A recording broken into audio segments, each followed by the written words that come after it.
Hello, friends, and welcome to Pod Return to the Waking Sands. We are a Final Fantasy XIV companion podcast where we explore the lore and story of Hydaelyn and beyond. I'm Jen, and I'm joined by my co-host and researcher. I'm Levi. Today, we are wrapping up the Limsa Lominsa main story quest. But first, Jen, what happened last time? Last time we had a run-in with the Serpent Reavers, who are current pirates who have bent the knee to the Sahagin, and they are behind all of the spate of kidnappings lately to build the numbers for their cult. Our pal Severin works for Summerford Farms, and he's been a bit of a problem child lately. And this escalated to the point where the Serpent Reavers finally came to collect their due from Severin. His freedom for his friends in service of the Sahagin and the Reavers. So we stumble upon this interaction. He's getting beat up by the Serpent Reavers, and the masked man appears, and we fight a golem, and Severin has a major come-to-Jesus moment. Repents, says he'll turn himself in. There we go. That work is done. We go back to see our buddy and fixer Baderon at the Drowning Winch in Limsa, and he has a new job for us, of course. There is work over at the Skylift, which is the lift that carries goods up and down that chasm that divides Middle La Nocia. So we head out there. We were here last time. This is where we had our fight with the Ascian and the Clay Golem and so on. The Skylift is at the opposite end of the chasm, close to where the sea is. And I think that Skylift is overstating it. It goes up maybe 20 feet. It's more than 20 feet, but it's not, the Space Needle or anything. Slightly high lift. Though, for a group of people who are rebuilding after the calamity, maybe resources are scarce, labor is scarce, something like this would seem like a Skylift. It's a pretty intense build. So let's frame it in context and give them the achievement here. I'm going to frame it as false advertising. Just saying it, calling it like it is. Okay. They set some false expectations here. For the record, Levi is not impressed. Correct. By this build out.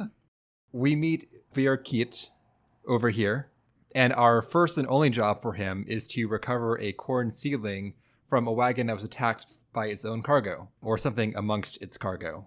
So we do that, we head out up the road, and we find this pot that has a seedling in it, and check it out, and out pop some slugs. Gross. We kill them, and we bring the seed on to its destination, which is a small cliffside town called Swift Perch. They're in desperate need of any sort of farming equipment, seeds, livestock, tools, all of this. They're trying very hard to rebuild. So 1 million corn seedling can make or break this little settlement. Just to clarify, it's not a million corn seedlings. It is a million corn seedling. It is a million corn seedling. Oh my God, yes. It's not a million corn seedlings. It's a million corn seedling, yes. It is so named because this type of corn is extra bountiful and it produces an oversized yield. Exactly. Probably why it's named as such, but it's still a single seedling. Either way, though, our recipient is very psyched about this. Oh, yeah. Swift Perch is just a small collection of buildings inside a small wall, almost like a fence in terms of scale. And this was a former watchtower from before the calamity, but now it's being repurposed as like a little farming settlement. The farmer, Lyolf, he has big dreams for the area. He wants to raise dodos here and have just fields of wheat outside the city, not acknowledging that the place is perched on this rocky, cliffy hillside, which seems like a terrible place for a vast farming settlement. But you go.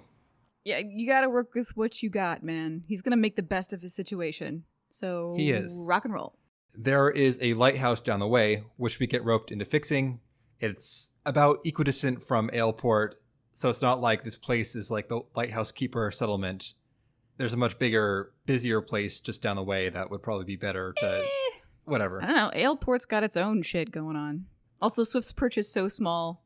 Give him a little something to do. So we have to go and check out why this lighthouse has been dimming recently. And we do. We follow a rocky road along the ocean cliffside. We can see the lighthouse. Brewer's Beacon. This place seems like a much better location than Swift Perch for a lighthouse because it actually is on this jutting rocky pinnacle that sticks out into the sea. Why they didn't make this the original lighthouse, I don't know, but it is now. So good for them. Less good, though, is that we find out from the keeper, Conswiss, Yeah, that could go either way. Consvis? that the power source has run off. Yeah, isn't that great? The little guy was like, nope, bye, right to work, bitches. So apparently, yeah, it's a little fireball that is the beacon. And he escaped the furnace. A bomb, more specifically, which we can recall our void sent. I find this to be a very questionable in terms of practicality and ethicality. Yes, ethically, it's just awful. Whatever. I mean, it's. Is it not unlike what's the little fire spirit from Howl's Moving Castle? That guy was also being pressed into service involuntarily. That's what I'm saying. I think it's similar. Yeah, I forget his name, but correct. That's gonna drive me nuts. Anyway. The bomb is a lost cause, evidently, but the keeper asks for us to kill it and bring back its claw. Oh, right. That's right. I think I wrote down, like, its claw. Weird. So whatever. It's not a big deal. We set a trap by going out and lighting a brazier. And it comes over to check out this sweet fire, to eat it, presumably. And we kill it and bring its claw back, which will keep the lighthouse going for a little bit. But we have to go to Limsa to go rope in some help to get it fixed permanently. Yeah, we need to get someone from the Armorers Guild to help rebuild it. We go to Limsa and visit Forge Master Hinanza of the Armorers Guild. Mm-hmm.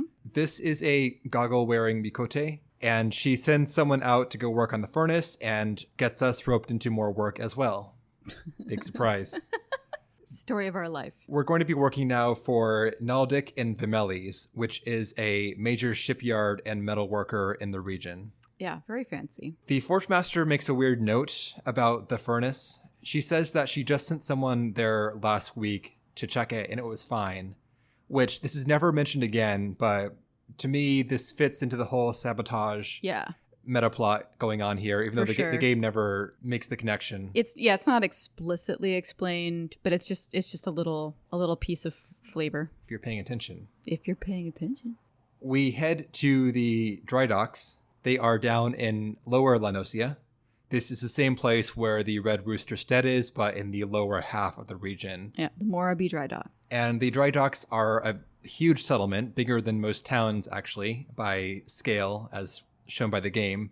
And it's a big cluster of buildings and scattered supplies and cranes. Right now, they're all in support of one project, building the Victory, which is the first warship to be built since the Calamity. Yeah, this is the flagship of the Maelstrom going forward. The first kind of symbol of restoration after the Calamity. It's kind of a big deal. So we meet up with Otbjörn, a shipwright. And he is frustrated by the continuous delays and supply issues due to a lack of artisans. Maybe a bit too real. Yeah. Okay, so as is typical with a lot of these little quests, we are charged with going to find a guy with some stuff who has gone missing. And it's a little worrisome because he's been gone for 2 days or something? Yep.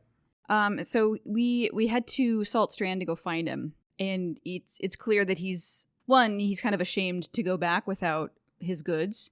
But 2, he is woefully unprepared to battle with the cairns to get his stuff back. He was out on the water, I think, and then some storm quality waves came up, and I had to go back and reread this because this is presented in such a confusing way. What happened, as far as I understand it, this guy's a shipwright, just to be clear here, and he was supposed to go and pick up some goods for the Victory. So he is supposed to get a shipment here in this area. The sea is very choppy due to a storm or whatever, so the ship bearing the goods can't approach the shore. Mm-hmm. The shipwright, Farrellsmid, he hires a fisherman's boat to go out and get the supplies from the bigger ship that's having a hard time making it to shore, to the docks. But the fisherman's ship ends up crashing into the bigger ship and they both sink. And then Mid washes up on shore unconscious and wakes up, and he sees all these supplies scattered all over the shore. So he's ashamed because he doesn't have the goods, and also because he got all these people killed. Did the large ship actually sink, or just his fisherman's ship? That it's never confirmed. We know that the fisherman died. Yes. But I think because all of the supplies are all over the place, I think the larger ship got sunk as well, and the ship floated to shore. I think he describes it like there's like a big crash and I got knocked out. So we don't know for sure the fate of the other ship, but... Yeah, we do know the guy he hired died in the whole thing. So basically he's been chilling in this area trying to figure out how to... For 2 days. Yeah, how do I return? How can I get this stuff back? I felt bad for him. I'm like, I feel... it's just stuff, man. Like, go... I don't know. I would give it a bit more gravity. I don't like this segment, but I will give him some credit. He did lead to one or more guys getting killed and one or more ships sinking. It wasn't his fault, but he did maybe pressure a guy to go out in poor conditions for it. So he has a hand in the whole event. Oh, of course. And then, wrestling with this guilt and... Yeah, and then also these supplies are for the victory. It's not some stuff. It is the symbol of the rebirth of the Maelstrom, the navy of Limsa. Yeah, so he's battling some feels. It's kind of funny though. We know that the spaces in the game are summarized. They're compressed because they don't have like the resources to show a whole world. But this guy is sitting here for 2 days in shame, a minute's walk away from the dry docks. Yeah, like 100 yards away. Yep. And everybody's like, where did he go? And they didn't think to check, the news of this huge storm and the wreckage of the boat. That's and people the other dying, thing that bothers me and here. Like nobody checked, and they're like, well, bummer. And there's a little watch area right there. This is what bothers me too, is that nobody has bothered to check out this shipwreck until we come along, trotting along, saying, hey, where's this guy? Yeah. Like there is a humanitarian crisis and no one has done shit till we show up. And that is part of the weirdness of this whole arc. Everyone's like, oh, there's a shipwreck, I guess, maybe. Yeah. Whatever. Maybe you'll find some dead bodies down on the beach. So the Kakiran, who have a little camp there, obviously they take all the stuff. And our friend is trying to figure out how to get it back. But we show up, and we're going to be the how he gets it back. So we do that. We fight the Kakirans. We get the goods. And when we return them, we find out that actually, there was no all-encompassing storm. The seas were very calm that night, which is why people were confused, as like there wasn't any danger. So it was extremely localized, which hints very heavily that the Sahagin were probably involved and summoned this chaos on purpose, just to sow mayhem. More pieces to the puzzle. Yep. Our recovering of these goods heartens Mid, and he's now resolved to show his face again at the dry docks after he gives his condolences to the fisherman's widow. Right. We go back to the dry docks. That problem solved. Fantastic. This done, we have proven our mettle, and we are tapped for a special mission. We are reassigned to meet with Gim Thota. Yeah. Gim Thota, a storm captain in the Maelstrom. It seems that while we were out doing these errands, she was doing a background check on us, and we came up clean, thankfully. Yeah, we did. So now that we've passed, we get to spy on some pirates who may be planning to sabotage the victory. These pirates have kind of set up camp out by the little shrine to Naimea. Yep. And they're just checking all their boxes. Like we have this group of suspicious guys hanging out. We think they might be plotting something. And I'm assuming that they have a bunch of other lookouts kind of examining other suspicious groups or individuals. So this is just kind of security for this area is, this can't be the only thing they're checking up on. I'm just imagining like we're helping out with this entire operation. It has to be larger than just checking up on one group of pirates. There's got to be a bunch of other people looking into other things. I think that their diligence is lacking, as we'll find out soon enough. Well, yeah. But if it wasn't lacking, we wouldn't have anything to do. This place, it's just like a little jutting rocky area off the coast. And this is the bane of hunting logs because there are fireflies here. Oh, God, yeah. And if you're trying to take out your fireflies for your hunting log, they appear here only in the region. Yeah, this tiny like 20 foot by 50 foot area. It's so annoying. It is kind of cool though, because they has the shrine to Naimia, which is just a rounded stone with a glowing rune showing her spinning wheel symbol. Yep. Yeah, it's 3 dudes, like the big captain guy and 2 minions sitting around a fire. We are tasked with pretending that we're a lost adventurer. This approach is ridiculous. It's so weird. How did we end up in this random ass spot? It feels just like, hello, fellow pirates, as you walk up there, and they. Can you direct me to the nearest adventurers guild? Like, what is the angle exactly? You're gonna talk to them. They're gonna spill the beans because you show up as this doesn't make any sense, and we get nothing out of this of value. It's such a stretch. All we do is make him mad, and then he leaves. If I get one more of you new fucking adventurers asking me where this or that is, I'm going to spit or blow up the place or something. He does drop one line, though, which goes nowhere, which is that he's waiting to get me boy back. Me boy! We realize very soon that me boy is Outbjorn. Outbjorn, who is the head shipwright at the yards, at the dry docks. But this detail does not become relevant until after it's too late. So this whole investigation is pointless. Also, I have a comment on this little group of pirates. Please. So obviously they're immediately combative and they bail, real mature guys. But I am almost positive that this little group of pirates is the same group that Ishtola saw in her flashback. There was a group like 3 pirates standing in Anchor Yard, and she was like, "What's going on? Like, I'm seeing all of these new pirates like hanging around and acting suspicious." And I swear to God, it's the same guy. That'd be curious. I mean, you have to go back and do the cutscene comparison, which would be hard to do because the flashbacks are like a sepia scale. It's the same. You know, obviously it's a large Rogaden male. They have the same outfit. That would track. And yeah, like knowing what his jam is in this quest, it does follow. Yep. So we head back and they're like, well, that was helpful. Not really. And then they have us go scout some more for pirates, and we come back and, we're too late. Now the shipyards are under attack by pirates, and they have explosives, and the guards overwhelmed because they never saw this coming. They never saw this coming. Oh my God. So we go to the rescue. We rush to the victory, and we take down some pirate scrubs on the way until we find this captain who we just harassed, Otzfin. Otzapfen? Standing over a captured Outbjorn. And this, we don't know what's going on. But yeah, Outbjorn is shackled. Yes.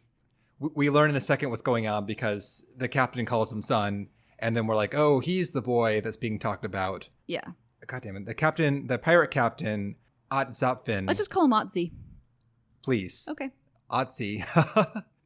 He goes on this rant about how he's going to help bring back Limsa's roots with this act of terrorism. Yeah, no, he's mad that his son basically sold out piracy and as his father's legacy, and the legacy of Limsa Lominsa as he sees it, to be part of this new woke bullshit. Pretty much. Yeah. Outbjorn is like, I'm so sorry for my father, but now we have to fight him. And Outbjorn's totally down with this. He's like, give him what for? Like, this man is unhinged. Okay, yeah, in my notes, I just totally skipped over the fight. What the fuck? Like, we fight, we win.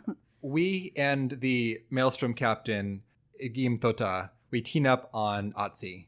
Midway through the fight, some pirates come in like they do. We stomp them and go back to business. And later, though, some Mamul Jaw also show up. Yeah. And this is sold as being something important because Otzi's like, you don't know what's going on. There's something else afoot and you're so dumb and you're in the dark. The Mamul Jaw also have a boss too. Is it the Mamul Jaw or the Sahagin? It's Mamul Jaw. Oh, okay. We see zero Sahagin during this entire quest line. Okay. Just their minions. But Otzi is letting on like there's some bigger plot afoot that they are tied to. Yeah. Mamul Jaw, I would describe them as kind of iguana people like. Yeah, they have kind of like chameleon eyes. They're like a mix of like a reptile and a fish. Yep. So, yeah. These creatures are from the New World, which is roughly analogous to the discovery of the Americas. Yeah. This place, it's called the New World. It has untapped, mysterious new land vibes to it. Mm-hmm. And it gets referenced multiple times during the main story quest. And a lot actually during the Blue Mage quest. Yes, yeah, you get a lot more detail about it in the Blue Mage quests. But the Mamulja, they are mercenaries that came from that place. Their being here is sold as being important. They were just here for a paycheck, I think. Pretty much. Yeah, this whole thing was part of the ruse, and Otzi was a pawn in this part of the greater scheme. Anyway, we beat up the Mamulja and Otzi and the Mamulja lieutenant or whatever, who is like a mini boss in this fight. And then the docks are saved. Everyone's happy. Hooray. And we find an encrypted note on Otzi's person, which we bring back to Baderon to decipher because he knows some stuff. Yes. Before we go back to Baderon, while Otzi is like prone on the ground, he makes a comment like, wow, did this ship, did you make this? Kind of, I don't know, having a little bit of a moment, a tiny little mini arc, appreciating his son's work. I missed that. That's kind of sweet. Yeah.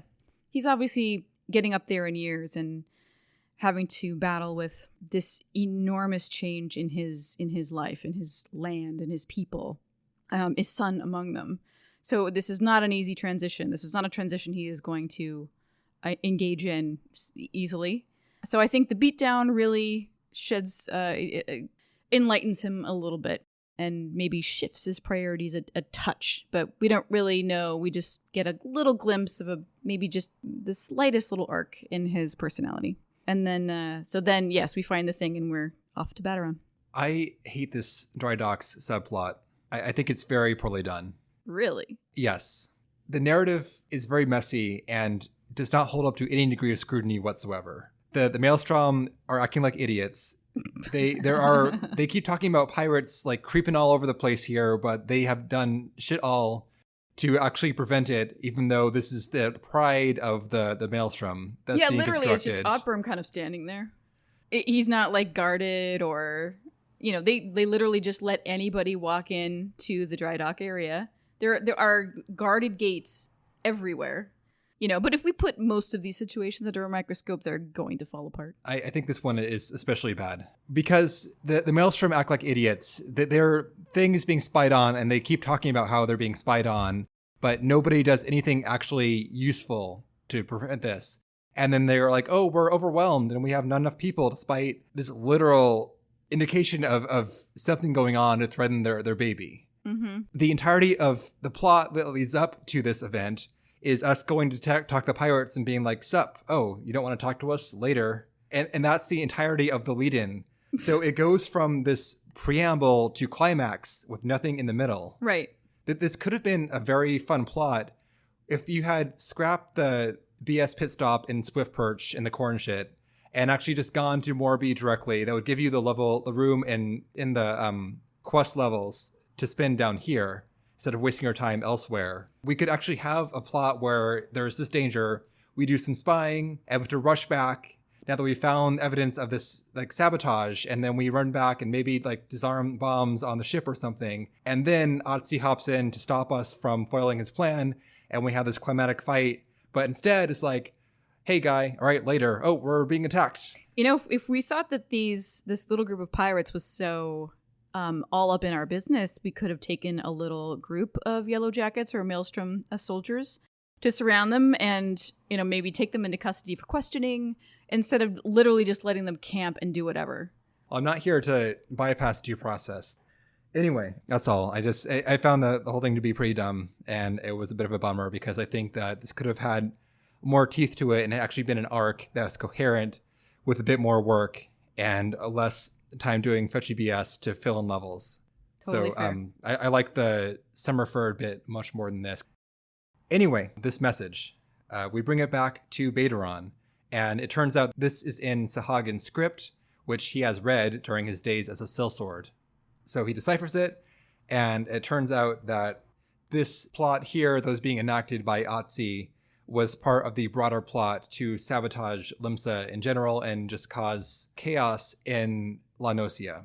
Right. So while we thought initially that the attack on the Victory was the culmination of the plot, it was simply a distraction from the actual purpose of this operation. Right. So Baderon, he has this process where he's confused. He's like, why did you have these chumps attack the Victory when you could have had your Serpent Reavers do so?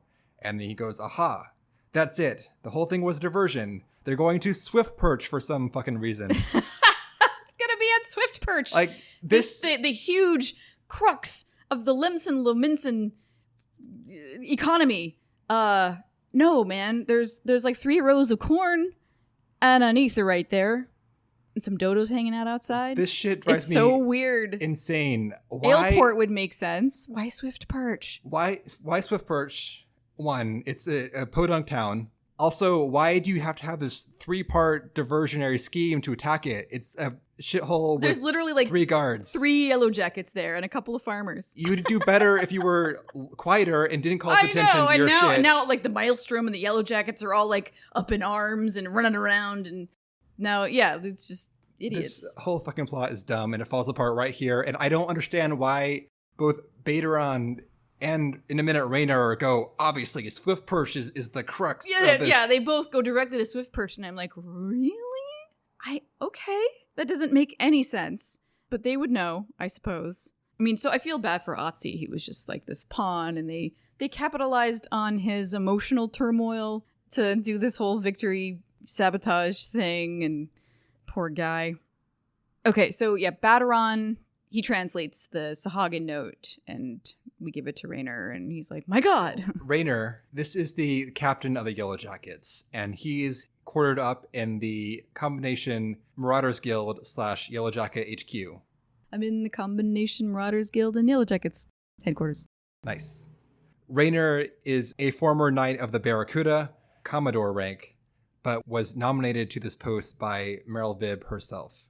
This guy is a Hure, which is dressed more like a sea captain than a police captain. Keeping it old school.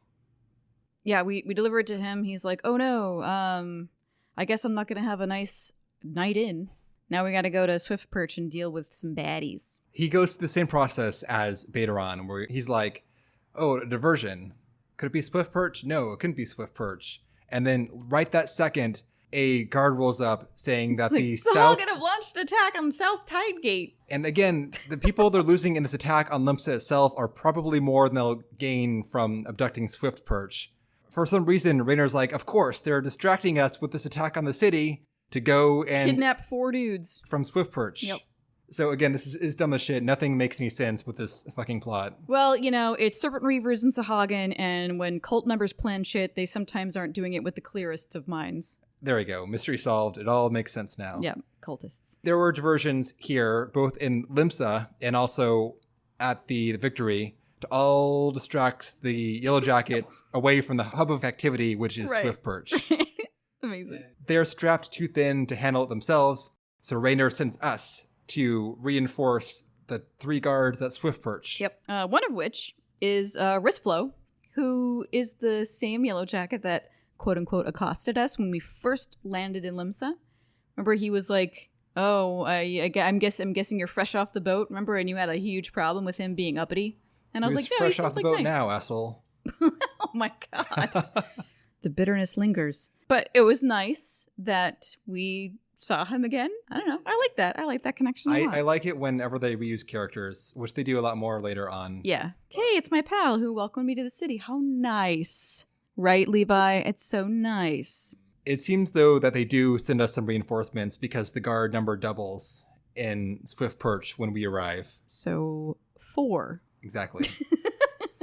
Before we leave, Raynor makes a very on-the-nose comment about how he wishes that the Warriors of Light were still with him, but we'll have to make do ourselves. Jeez. Way to pass the buck. Well, not Handle that. your shit. Literally before we get nominated as the next Warrior of Light, he's like, I sure wish that we had the Warriors of Light here, but I guess we'll have to make do with you. Ah, shucks. And then we're giggling like, he has no idea. We get to Swift Perch just in time. The gate is wide open because of course it is. Reasons. Why wouldn't it be? We have time just to get our bearings before the Serpent Reavers roll up to Swift Perch. Some of the Yellow Jackets go to protect the small folk, as the Serpent Reavers are saying, kill the guards and seize the townspeople. Yeah, kill all the dudes, take all the dudes. Typical bully crap. Typical serpent reavers. Yeah, pretty much. While we are fighting the serpent reavers, a void scent shows up. A little starts with a B or something, like a blaga or something like that. Like the little bat guy shows up just in the middle of it, just randomly. Interesting. Yeah. I never saw him actually. He might have been killed by some of the scrubs because I Probably. never saw the Yeah. Blunga. Yeah. So I saw that guy and I'm like, that's random. And it happens while you're still fighting all the serpent reavers. So, there's some... Well, presumably the Ascian summons it to try and... Right. And at that point, we didn't, there's no indication that he is there or lurking or, pulling any strings. It's just serpent reaver bullshit. Despite my being very salty about this plot, I do like this scene because when the fight starts, you are with the Yellow Jackets in a line, and the serpent reavers are also in a line as they come into the town. And then you charge each other, and the whole area organically, this is not scripted as far as I can tell, it's just the people acting on their AIs, but it turns into this swirling melee in the town square where you've got pockets of fighting all over the town, and you're going between them trying to reinforce the Yellow Jackets. Yep. And it looks very cool because you're spread out over this entire town. It is a bunch of little bits of activity all over the place. Yeah, it's very chaotic, very cinematic, really, the way that the fight is structured. Total action movie stuff. So once we beat off the serpent reavers, and do you want to use maybe a different phrase? No. Okay. And maybe you or one of the Yellow Jackets beats off the Blunga. I beat it off, yes. Cool. You should, try beating off a void scent sometime. It's interesting. I'm about to, because we're going to get a lesser gargoyle to beat off in just a minute. Once the Ascian, this mysterious masked mage, appears. This is after the fight's over, and the Yellow Jackets leave the town conveniently to go and chase down any stragglers. And you're here standing alone in the middle of the town. It's all deserted. Crickets. All the people are evacuated. Yellow Jackets off doing their BS. And out comes the Ascian, this masked black wearing figure. Yeah, black robed. He steps out from behind the Aetherite and gives us the same speech as we get in the Thanalan segment at the Unholy Air. Mm-hmm. He has found the source of our power, and we can't be allowed to interfere with their plans. Blah, blah. Here's let's summon this lesser gargoyle. That's huge. And the sky turns to the roiling black and purple. We defeat the gargoyle with Y'shtola's help, who rolls up midway through the fight. Yeah, we need a healer. I don't. Maybe you do, Jen. Oh, hush. And then we confront the mage directly. We kill him. And the Yellow Jackets get back just in time to watch the body fall down. Right. And then he says something about the paragons and blah, blah. And Y'shtola perks up like, uh-oh. It is as I feared. And that's technically where we learn the word Ascian. If you started in Limsa, then this is where you know that they're called, Bringers of Chaos, Ascians, whatever. Same as in the Ul'dah shit. When he appears, the Yellow Jacket leader, Rizflo, he overhears Y'shtola talking about this, and he puts it all up in a nice little bow, saying that the Reavers were being manipulated by this guy, and now he's dead, so we're all good to go. Everything's great. Everything's great. No worries. Y'shtola says yes, but not really. Mm-hmm. Y'shtola leaves, but not before we see this malevolent, glowing purple crystal shatter into dark energy, just like in the Thanalan segment. Yep. So after all of that is kind of wrapped up in Swift Perch, we head back to the Marauders Guild, the Yellow Jackets headquarters, to kind of debrief with Raynor. And as we are standing there talking about what went down, the Admiral herself walks in. This is very funny because everyone starts to grunt and salute as you're talking to him. Yep. We don't. We're just we don't know what's going there. on. Yeah. I am Merlwyb Bloefhiswyn, Admiral of Limsa Lominsa. On behalf of my people, I bid you thanks for the deeds you have done this day. So she walks in. I have a huge crush on Merlwyb. She's just so incredible. She's so tall. Her like just impeccable decolletage and her shooty shoots and her boots and her hair and her like I feel that the voice actor for A Realm Reborn for Merlwyb is a little bit better than the one that follows. It's pretty good. She has this like this grit in her voice that I think is perfection. The voice actor for post ARR is also fabulous, but it's not the same. She has almost pale white skin and white hair, but that's set off by her black long coat with the maelstrom pauldrons on it. And of course, she has her shooty shoots, the twin pistols, death penalty, and annihilator. I'm so glad you remembered that. These are the pirate captain Miss Beard's pistols, which she gained through some, for now, unknown means. You also did finger guns while you were saying that. Appropriate. Merlwyb, of course, is the admiral of Limsa itself, aka the city's leader. She's accompanied by another row. He's a big, spiky, white-haired guy with goggles on all the fucking time. Even this comes much later, but he appears in very unprofessional attire, and he's still wearing his goddamn goggles. Yep. Anyway. We'll hang out with him more later on. This guy is Ainzar Stasfrian. Schlafsvirn. He is the Maelstrom's second in command, aka the Grand Storm Marshal. Oh. Grand Moff Storm Marshal. Grand what? Nothing. That's a Star Wars reference. As we might recall, Merlwyb is the orchestrator of all this BS we're dealing with in the city. The Galadian Accord. Yes, Yeah. which has outlawed piracy as we knew it. After she claimed the admiralship in the Trident, which is the contest between captains to see who becomes admiral for 7 years, she launched this bold ambition to transform Limsa into its new and up-and-coming self. How can you not just, be weak in the knees in front of this woman? Oh, okay. She is the daughter of Bloefhiswyn Bloefhiswyn. What the fuck? Why are you Bloefhiz! so... This shit does not roll off the tongue, Jen. It really doesn't. But Bloefhiz, that's his name going forward. Bloefhiz Bloefhiswyn. You hit me, Jen. What? Hit me the first and last name, Jen. Bloefhiz Bloefhiswyn. Why are you such a piece of shit? I learned it from watching you, okay? Bloefhiswyn? Bloefhiswyn. Thank you, Jen. Jen, our chief linguist, who was captain of the League of Lost Bastards. That's a great name. Yeah. Wasn't he a bastard? Literally, he was a piece of shit. He was a piece of shit. Yeah. Absolutely. As the now admiral served under her father for some time until she found out that he was consorting with Sahagin. Yeah. No dice. And upon that revelation, she challenged him to single combat, which was held as is the tradition upon a deserted isle. Oh my god, I can no longer get any more erect about this woman. Well, hold on to your horses, Jen. So it is said that she killed him with her pistol death penalty. Woo! But no one knows for sure, as only she returned from the isle. Amazing. We can assume that her father is dead, but we have no proof. After having killed her father, Merlwyb took over as captain of the League, and she went on to a great number of exploits before eventually she challenged the other captains in the Trident and has become the Admiral of Limsa. You go, girl. And the rest is history. Mm-hmm. Please take us into the scene, Jen, when Merlwyb first arrives. Everyone becomes is at attention right away, including Jen. Yes.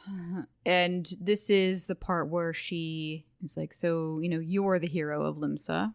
Recognizes our contribution to her nation, to the nation. It's not hers. And invites us to. There's a whole speech and whatever, and I'm not going to go into it because she could tell a lot better than I do. If you want to cut that into the recording, already did. Fantastic. Okay, great. But just like with the Old Daw start, we're invited to a very exclusive banquet, and everyone gasps. Yeah. Oh shit. That's serious, man. Nobody gets an invitation to these things. A seat of honor at the celebratory feast is the least I can offer the man who foiled the Sahagin. Oh! A seat at the feast. And huge deal, we're told that what we're wearing is not appropriate, of course. And we're told to go see Baderon, who can maybe hook us up with something a little bit more mo better. We're also gifted the Lominsan ring, which is a fat silver ring with a red stone. Did we get that? Yes. Oh, shit. The stats are not good, but you should put it in your glamour chest as soon as you unlock glamours. Oh, yeah. I have the Uldan ring, and I guess that's expected. So now we have to go see Baderon to figure out what we're going to wear. We go to pick up this package for him. Well, okay, we see Baderon. He's like, go see this lady from the it's the consortium. It's the Bruguière, yes. Bruguière consortium.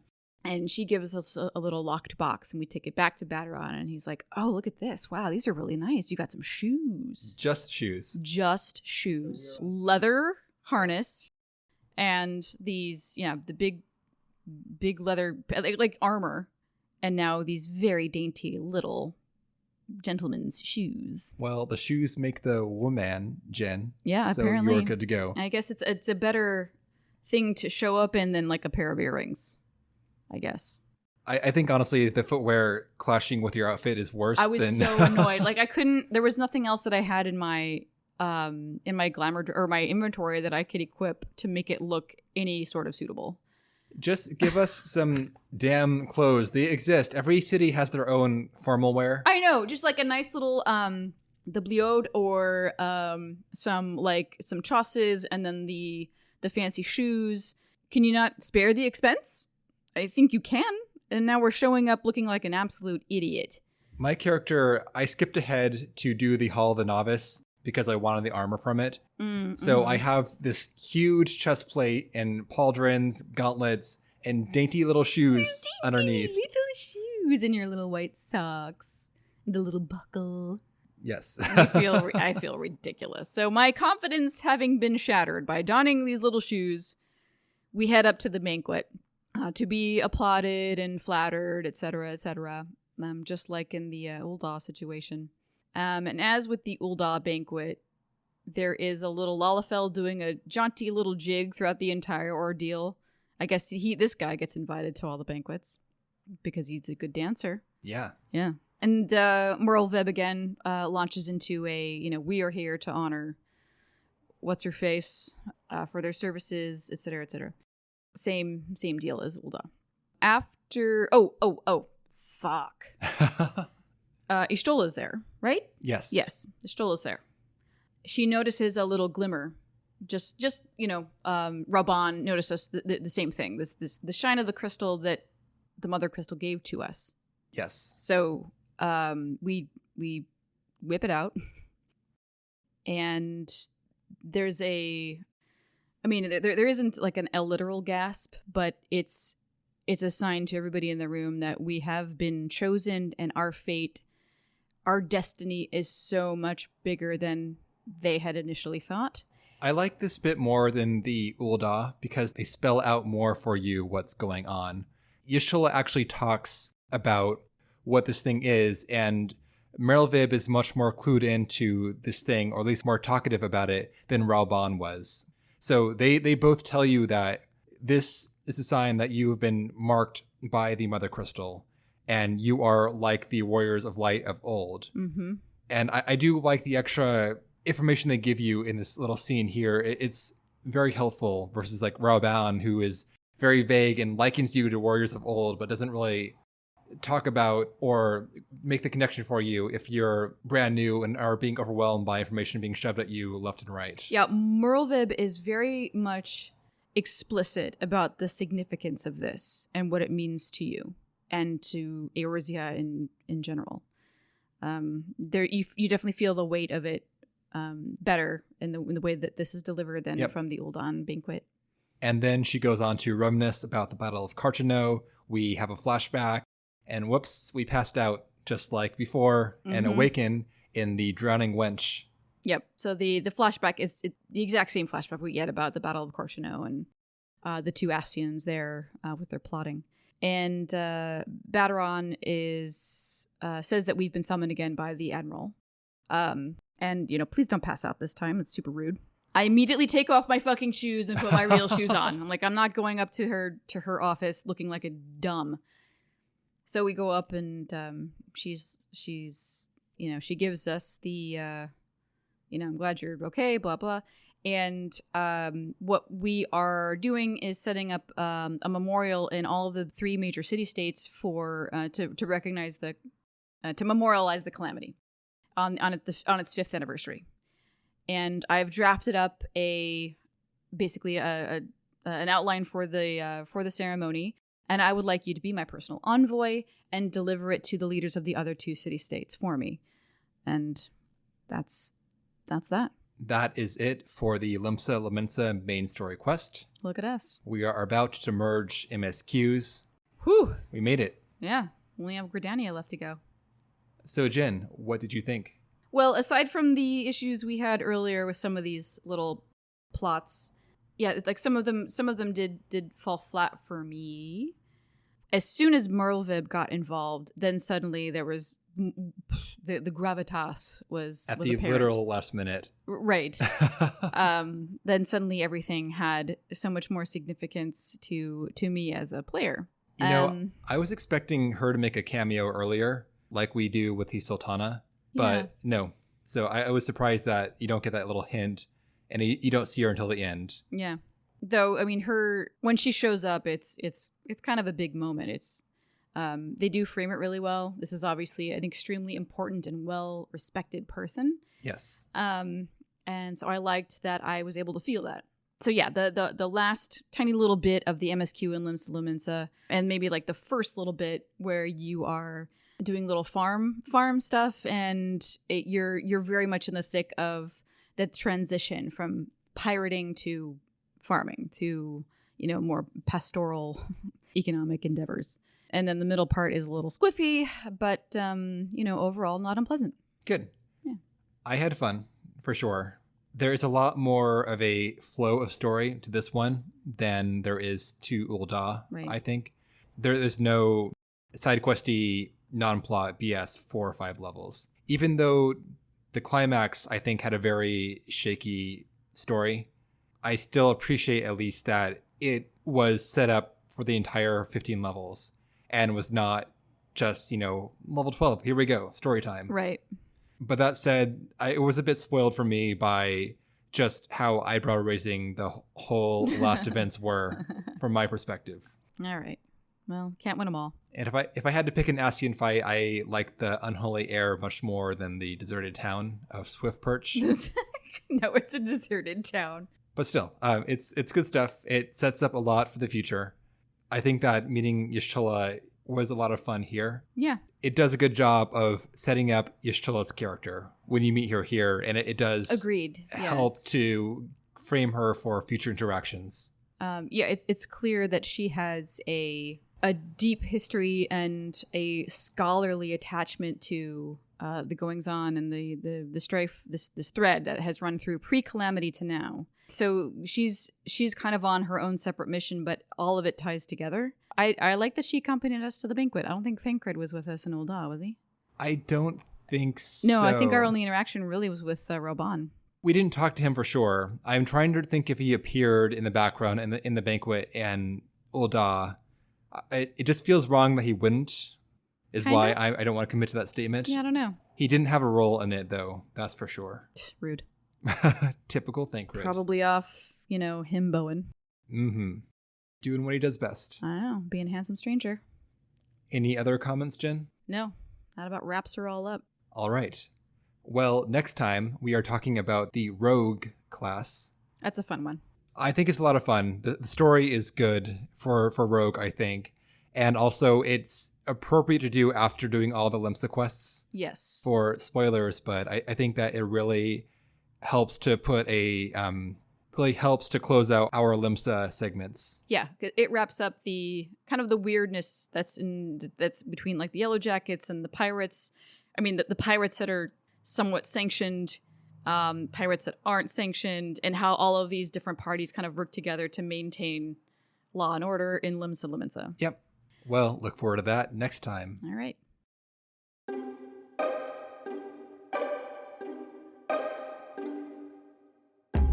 Well, thank you guys so much for listening. And if you want to hit us up on the internet, you can on Twitter at podreturn or via mail via email at podreturnffxiv@gmail.com.